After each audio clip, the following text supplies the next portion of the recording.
Candidates in industries factories and other establishment bill 2024 அப்படிங்கிற ஒரு பில்லை பாஸ் பண்ணியிருக்காங்க.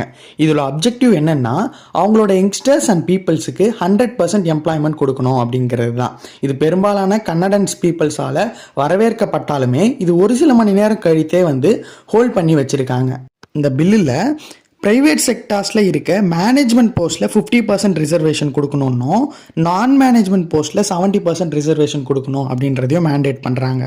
இன்னொரு முக்கியமான விஷயம் என்னென்னா கம்பல்சரி இதில் இருக்க எம்ப்ளாயீஸ் எல்லாருக்குமே கன்னடா தெரிஞ்சிருக்கணும். இன்கேஸ் கன்னடா தெரியலன்ற பட்சத்தில் கன்னடா ப்ரொஃபிஷியன்சி டெஸ்ட்டை குவாலிஃபை பண்ணியிருக்கணும். நாஸ்காம் போன்ற அசோசியேஷன்லாம் இது குறித்து என்ன சொல்கிறாங்கன்னா இதனால் கம்பெனிஸ்லாம் வேறு இடத்துக்கு ரீலோகேட் ஆகிறதுக்கான வாய்ப்பு நிறைய இருக்குது அப்படின்னு சொல்கிறாங்க. லாஸ்ட் இயர் ஹரியானா கவர்மெண்ட் இதே போல் சிமிலர் பில் 75% ரிசர்வேஷன் லோக்கல் ரெசிடென்ஸுக்கு கேட்டு ப்ரொபோஸ் பண்ணது பஞ்சாப் அண்ட் ஹரியானா ஹைகோர்ட்டால் ஸ்ட்ரக் டவுன் பண்ணப்பட்டதும் குறிப்பிடத்தக்கது.